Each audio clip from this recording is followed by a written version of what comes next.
लालू प्रसाद जी ही बिहार की राजनीति के कैंसर हैं। उनकी भाषा जो है वो भाषाई लंपटाई के शिकार हो गए हैं। भाजपा के अंदर होड़ लगा है, जितना गंदा बोल सको, जितना अपशब्द बोल सको, उतनी ऊंची कुर्सी पाओ। इसलिए बार बार अमित शाह जी आ रहे हैं, जेपी नड्डा जी आ रहे हैं, कुछ दिन में प्रधानमंत्री जी भी आएंगे, जिनको देश की जनता ने प्रधानमंत्री चुना था, लेकिन तो रह गए हैं प्रचार मंत्री बन करके भाजपा के। हमारे नेता से सीखिए थोड़ा सा। आपके नेता को तो बोलते हैं कि बूढ़े हो गए हैं, उनकी मानसिक संतुलन ठीक नहीं है, भूल जाते हैं, कहीं गिर जाते हैं।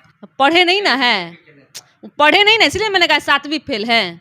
पढ़ते तो उनको जानकारी होता है कि बिहार में आए थे जेपी नड्डा जी, और जब जब यहाँ आते हैं तब तो उनको क्षेत्रीय दल बहुत याद आता है। खत्म कर देंगे सब। खत्म कर देंगे। अब कौन खत्म करेगा किसको, तो बताएगा 2024 में। परिवारवाद, क्षेत्रीय दल, तुष्टीकरण, भ्रष्टाचार। तो एनडीए में एक पार्टी है लोजपा, जिसको 2 भाग में बांट दिया। अभी चाचा भतीजा माथा फटोवल कर रहे हैं कि हम लड़ेंगे, हम लड़ेंगे। अरे शकुनी चौधरी जी के संकल्प को पूरा करने गए हैं वो सम्राट चौधरी जी। कहाँ? भाजपा में। अब उधर जीतनराम मांझी हैं। ये सब कहाँ के हैं? सभी परिवारवाद के उपज हैं। उनको पता है ना तो उनके आका का जादू चलने वाला है, ना उनका कार्ड चलने वाला है जाति का। नमस्कार, आप देख रहे हैं द एक्टिविस्ट और मैं हूं आपके साथ अमन। जब से कास्ट सेंसस बिहार में हुआ है, सियासी गलियारों में लगातार बयानबाजी जारी है।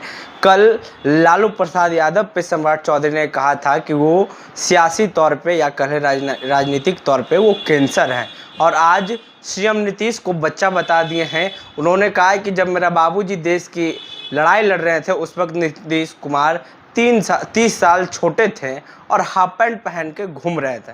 हमारे साथ जदयू की प्रवक्ता अनुप्रिया हैं। कैसे देख रहे हैं, मजाक बना लिए नेताओं को क्या सम्राट चौधरी? देखिए, सम्राट चौधरी जी जो परिवारवाद के उपज हैं, जिन्होंने अपनी जमीन तो तैयार नहीं किया, पिताजी के जमीन पे आज राजनीतिक में आए हैं। और उनकी हकीकत यह है कि जब पहले चुनाव लड़े और दूसरी बार चुनाव लड़े, सारे डॉक्यूमेंट उनके फर्जी हैं, जो 7वीं फेल हैं। मैं दावे के साथ कहती हूँ, आप उठा के देखिए इनके चुनाव उन्होंने जो लड़ा है, उसमें जो डॉक्यूमेंट दिया है उन्होंने, उनमें वो सारे के सारे हर बार चुनाव में उनका बदलाव होते चला गया। जिनका नाम बदला है, जिनका डेट ऑफ बर्थ बदला है, जिनका सर्टिफिकेट बदला है, जिनका सर्टिफिकेट फर्जी है, वो चले हैं जो 74 के आंदोलन के निकले हुए नेता हैं।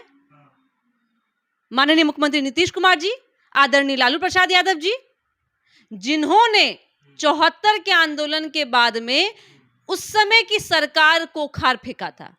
वैसे 74 के आंदोलन के नायक रहे हैं, उनके शिष्य हैं माननीय मुख्यमंत्री नीतीश कुमार जी। उनको आप उंगली दिखा रहे हैं, जिन्होंने बिहार का दशा और दिशा बदल दिया। अरे शकुनी चौधरी जी के पिता, जो उनके पिता हैं, उनके संकल्प को पूरा करने गए हैं वो सम्राट चौधरी जी। कहाँ? भाजपा में। 2014 में क्या बोला था शकुनी चौधरी जी ने कि नरेंद्र मोदी जी को मिट्टी में गाड़ देंगे, लेकिन उनकी भाषा जो है वो भाषाई लंपटाई के शिकार हो गए हैं। ऐसा प्रतीत होता है कि उनकी मनोदशा जो है या मानसिक स्थिति खराब हो गई है। क्यों हो गई है? भाजपा अपनी जमीनी हकीकत को पहचान चुकी है। उनको पता है ना तो उनके आका का जादू चलने वाला है, ना उनका कार्ड चलने वाला है जाति का। अरे उनको किस लिए बनाया गया है? क्या किए हैं उन्होंने? क्या उपाधि उनकी है? भाजपा तो बहुत कहती है कि भाई हमारे बूथ लेवल के कार्यकर्ता में दम है। तो आए हैं, समाजवादी का पाठ पढ़ के आए हैं, और देखिए यहाँ किस तरह से। तो भाजपा के अंदर होड़ लगा है, जितना गंदा बोल सको, जितना अपशब्द बोल सको, उतनी ऊंची कुर्सी पाओ। अब इनके यहाँ जितने पुराने नेता थे तो साइड हो गए, कहाँ उनको जगह मिलता है? आप देख लीजिए, एक है इनके यहाँ 26 की बीमारी जिनको है, सबको उन्होंने खत्म कर दिया। तो सम्राट चौधरी जी जो परिवारवाद के उपज हैं, वो ना बोले ज्यादा अच्छा है। और बिहार की जनता बताएगी कि जिसको उन्होंने अपना मुख्यमंत्री चुना है, अपना नेता चुना है, उनके लिए जिन शब्दों का इस्तेमाल वो कर रहे हैं, बिहार की महिलाएं आगामी चुनाव में भाजपा को जमीनी हकीकत दिखाएगी और जमीन पे लाके पटकेगी। इस तरह का बयान देने का मतलब क्या हुआ? कभी लालू यादव पे, कभी नीतीश कुमार पे कटाक्ष कर देना, मैंने कहा तो कि भाजपा में होड़ लगा है कि पहले कुछ अच्छा बोलो, कुछ अटपटा बोलो, है ना, मर्यादा का उल्लंघन करो। ये भाजपा का चाल, चेहरा, चरित्र का उजागर कर रहे थे सम्राट चौधरी जी। यही असली भाजपा है। हमारे नेता तो कई बार कहे हैं कि श्रद्धेय अटल बिहारी वाजपेयी जी की जो बीजेपी थी, उनसे और अब की बीजेपी में बहुत अंतर है। इनका जो चेहरा है और इनका जो चरित्र है, संसद में भी देखा हो, अपना विधुरी को सुना होगा। विधुरी ने कैसे बोल रहे थे बीएसपी के वो सांसद को, किस तरह से उन्होंने, किस तरह से धार्मिक उन्होंने गाली दिया। तो यही तो चेहरा है, और बिहार की जनता जानती है, इनको जान गई है, और देश की जनता भी जान गई है कैसे उन्मादी, ऐसे भाषाई लंपटई के शिकार वाले भाजपा को उखाड़ फेंकना है, क्योंकि देश के संविधान को बचाना है। 9 साल बेमिसाल इतने अच्छे काम किए हैं, लेकिन उनके जो नेता हैं बिहार के, कई बड़े देश के, लालू प्रसाद यादव बहुत बड़े नेता माने जाते हैं, नीतीश कुमार भी, क्यों ऐसा बयान देते हैं? कहीं ना कहीं उनको राजनीतिक तौर पे प्रेशर दिया जाता है कि आप ऐसा बोलो, ऊपर से हाईकमांड के द्वारा। नहीं, आपने 9 साल बेमिसाल की बात कही। आपने कहा कई काम हुए, जरा आप ही मुझे बता दीजिए कौन काम किया है। और हमसे पूछेगा तो हम बताते हैं।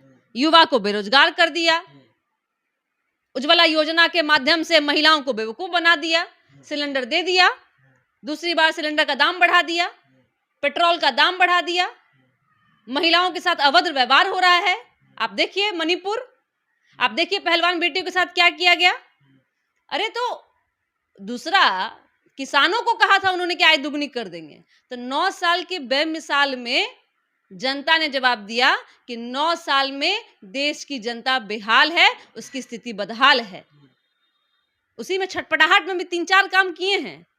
रक्षाबंधन में उनको देश में बहन याद आ रही थी, 200 रुपया कम कर दिया गैस का दाम का। अब बढ़ाए थे तो उस समय बहन याद नहीं आ रही थी क्या? अभी उन्होंने कहा कि महिला बिल लाया उन्होंने, तो महिला बिल के साथ में क्या किया, उसमें भी अभी कमी है, ठीक है। और रहा कुछ और भी उन्होंने कहा, नई नई योजना चलाने का प्रयास किया है। अभी विश्वकर्मा योजना, वोट साधने के प्रयास करते हैं प्रधानमंत्री मोदी जी, जो कहते हैं कि मैं ओबीसी हूं, जन्म से ओबीसी नहीं है, अपने कलम से ओबीसी हैं। कलम चलाया, ओबीसी बन गए। अब देश की जनता को कह रहे हैं हम ओबीसी हैं, ओबीसी हैं, और ओबीसी देखिए ओबीसी के कास्टों का क्या स्थिति कर दिया उन्होंने। अरे महिला आरक्षण बिल में शामिल नहीं किया है, उसको दरकिनारा कर दिया। और यहाँ इनके नेता कहते हैं कि अब जरूरत नहीं है ओबीसी को आरक्षण का।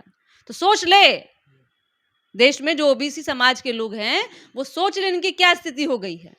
अरे हमारे नेता से सीखिए, सीखना चाहिए भाजपा को। हमारे नेता ने 2005 में सत्ता में आने के बाद में 2006 में स्वर्ण जातियों को 3% आरक्षण दिया, महिलाओं को 50% आरक्षण दिया पंचायती राज में, नगर निगम में 35% आरक्षण दिया, आपको जितने भी नौकरियां हैं उसमें दी, पिछड़ा अति पिछड़ा बनाया, सभी को योजनाओं का लाभ मौका दिया। तो हमारे नेता से सीखिए थोड़ा सा। आपके नेता को तो बोलते हैं कि बूढ़े हो गए हैं, उनकी मानसिक संतुलन ठीक नहीं है, भूल जाते हैं, कहीं गिर जाते हैं। पढ़े नहीं ना है, पढ़े नहीं ना, इसलिए मैंने कहा 7वीं फेल है। पढ़ते तो उनको जानकारी होता है कि आदरणीय प्रधानमंत्री मोदी जी से 1 साल छोटे हैं हमारे नेता, तो प्रधानमंत्री बन जाएंगे। नहीं, उम्र का वही मापदंड बता रहे हैं क्या? बिहार की जनता ने चुना है अपना नेता को, और उनके नेता आके चीख चीख के कह रहे थे 2020 में, चाहे अमित शाह जी चाहे प्रधानमंत्री मोदी जी, कि एनडीए की सरकार अगर बन रही थी, चुनाव हम एनडीए के साथ लड़ रहे थे, तो नेता अगर कोई होगा तो सिर्फ नीतीश कुमार जी।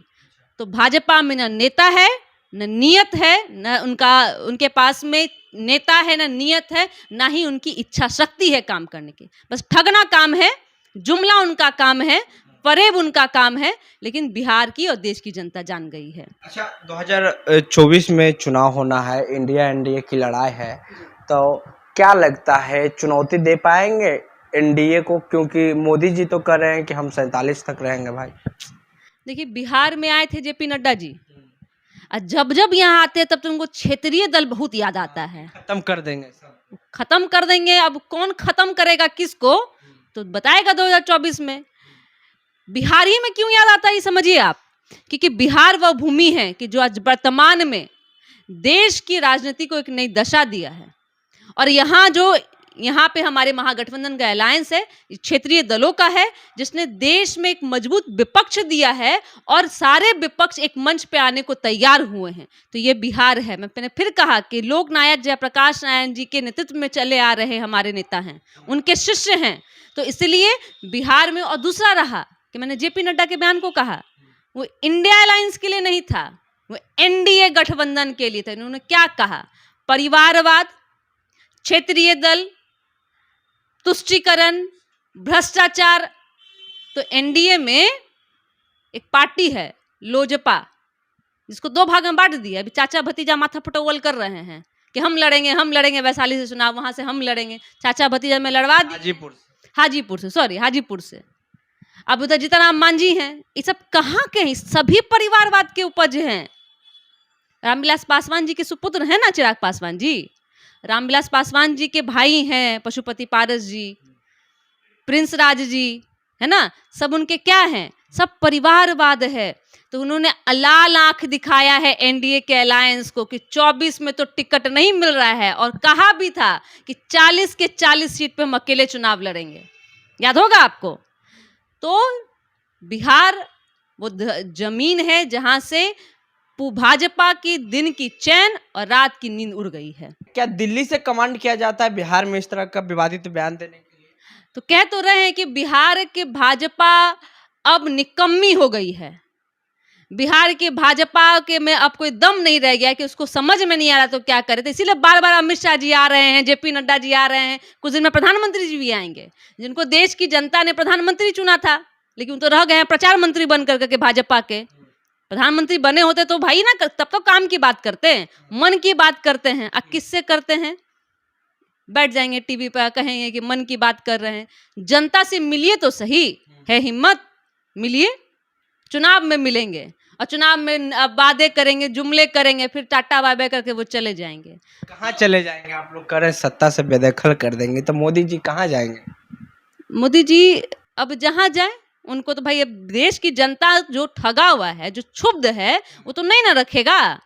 अब गरीब को आप गरीब कर दिए, अमीर को अमीर कर दिए। गरीब के थाली में ना अन्न, ना चावल है, ना दाल है, मुफ्त में अनाज बांट रहे हैं। 2014 में इनके आने के पहले 25 करोड़ लोगों को मुफ्त में राशन मिलता था। आज उसकी संख्या बढ़ के 85 करोड़ हो गया है। मोदी जी कहते हैं कि हम तो फकीर हैं भाई, झोला उठाएंगे लेके चल देंगे। चले जाइए, छोड़ दीजिए, हमें बख्श दीजिए देश की जनता को। वही दिन दे दीजिए जहां पे हम लोग 70 रुपए में पेट्रोल खरीद रहे थे, 400-600 रुपए में घरेलू गैस का हम लोग खरीद रहे थे, है ना। फक्र से चल रहे थे हम लोग, हर गरीब खा रहा था, हर घर में एक रोजगार मिल रहा था, हर देश में महिलाओं का सम्मान हो रहा था। जिस तरह का कुकित्र किया है डबल इंजन की सरकार मणिपुर में, ऐसी शर्मनाक स्थिति आज तक देश ने नहीं देखा था। तो भाई हाथ जोड़ के देश की जनता कह रही है, चले जाइए। शुक्रिया।